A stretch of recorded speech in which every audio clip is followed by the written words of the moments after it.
in there and drop alcohol on their belly button, and you'll notice when you look at it the second day after doing this that it has dried up completely and completely healthy, and they will have no problem from there.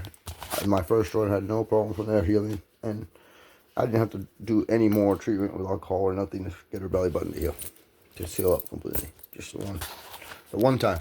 And so that's what I plan on doing with this one. Just wait until he gets himself wet. He's big enough to walk around and get himself wet and do stupid shit that the little birds do, you know. And yeah, so fun stuff. I enjoy the heck out of having chickens and raising birds. It's very therapeutic. I never thought it would be, and I mean, when I was a kid, I just played with them. So this is fun, raising them and watching them grow. You know, I'm gonna start selling them and selling eggs and meat and get into show quality birds here soon. I already have a few, so that's pretty cool. It's fun, like I said, and it's gonna be even more fun doing the genetics part, even although it's gonna take years to see the outcome. Not necessarily, but I mean years to get to my goal, I should say. And I see progress pretty quickly through. Well, it's still a slow process, you know. It takes 20 weeks for the damn chicks to grow, so to become mature and into full-grown adults. So that is a while.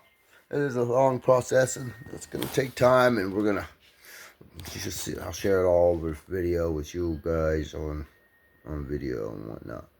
I'll share it all on my channel. And the progress of all my endeavors. I got so much shit going on all the time. So fun. See you later. Have a good day. And so check this out. The other egg, the last egg, it also pipped last night. And it's been well over 12 hours. And so this is how I can tell. This is one method that I use to tell if what's going on inside of the egg. That way I don't have chicks dying by accident. And you know what I mean? Like I told you before, like I know what's going on, so I know what I need to do for the chick, right? And so this chick had pipped the egg shell, and then last night at 9, like around 9:15. All of them, the 3 of them pipped at 9:15 last night. And so this one, and I got up this morning, it moved about a quarter inch or so. Quarter inch or so. It went from one crack to another crack, and so 2 pieces of eggshell were coming up. And so my incubator has a little tiny hole right here. I don't like lifting it up because it changes the humidity level inside, and the humidity level has to be the same. Has to be precise for the shell, the eggs, and the hatchlings for them to hatch and whatnot. Like I said, the membrane, you can still see the membrane on this one, still kind of starting to moisten up and become the right texture and not be shrink wrapped around the baby. This one, as you can see, I used my wire. I just used a piece of baling wire. And I shape it just right, and I stuck it down in here, and I very carefully popped the eggshell out like this. What you see there is not eggshell, that's the membrane. And as you can see, the membrane is stuck to the eggshell, which tells me that that chick is fine inside. She's just not moving, she's just waiting. So maybe that the yolk is still being absorbed into her belly. She might still be developing, but she's not moving for whatever reason. But you can see the membrane is not shrink wrapped around her. So she is capable of hatching on her own. This one, you can see how the membrane was wrapped and shrink wrapped over here around her, and where it was stuck on the egg in the back. But this whole side was all shrink wrapped. When I looked inside of it, all I saw was the whole chick shrink wrapped around this fucking eggshell. And it was barely connected on the, I couldn't see the backside, of course. Just a little hole here like this, and I was looking inside. Even smaller than that one, actually. And so, that's how I knew that this one needed help. And that's how I know that one does not. And like I said, I have a lot of experience hatching chicks. I started doing this when I was just 3 or 4 years old, 5 years old at my ranch when I was a child. And we were hatching chickens, harder things to hatch, like wild birds, like it was wood mud sparrows is what we were trying to hatch.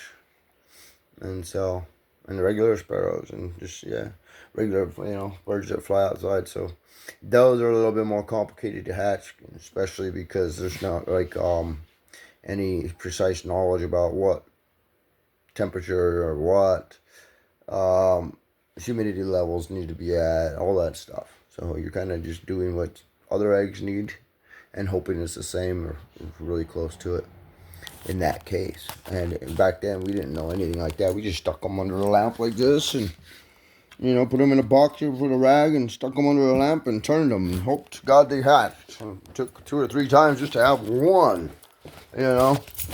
And so, after doing this, like I said, so many times, and how many I've already hatched around here, and I can tell when a chick needs help and when it doesn't. And so, if you don't do a lot of hatching, then I would not at all recommend you trying to help your chicks. You will have better results and more of them survive in most cases and most breeds if you don't try to help them out. Because most of the time, if you don't know what you're doing, if you try to help them out, you're only going to hurt them. And it's a risk every time I try to help them out. Like, it's very risky that I don't hurt them. I'm like very careful, very slow moving, very precise, making sure I don't shove that piece of wire down inside and puncture them or, anything like that. You want to pull the eggshell up and off of it, not push it down inside of it. And make sure you can see in there, use a flashlight to see what's going on, and you can see if the damn membrane is shrink wrapped around the egg or not, the chick or not, or if it's still attached to the eggshell like it should be. And so there's only one little part that shouldn't be on the butt, so on the dole end. The rest of the membrane should be attached to the eggshell. But, so yeah, back on that subject, But it's fun, like I said. And it's a little controversial because a lot of people say, you shouldn't help a chick or any animal that's hatching out of an egg hatch because that's what makes them strong. And that's not necessarily true. They're going to become strong no matter what. And honestly, if it's hard and if you put something through a hard time, it's obviously going to get stronger and become more brute than something that didn't have to go through a hard time to survive. So, but I haven't had no problems. My first little white chicken that I hatched, I had to hatch that one. I had to help it, and she walked around here healthy as all hell, pecking on everything, happy. So I don't think it's like I said. If you know what you're doing, it's not a bad thing. If you do know what you're doing, it's not a bad thing. If you don't know what you're doing, then it can be detrimental to the chicks. So I really wouldn't suggest it.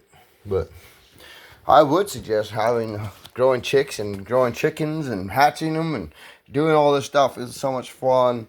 And it's fun to watch them grow up and raise them and all that stuff. And just watch life do what life does, Look at these little monsters. We got 2 of them so far. Yeah. And 2 more to come up. How about that? Woo! All right. Later.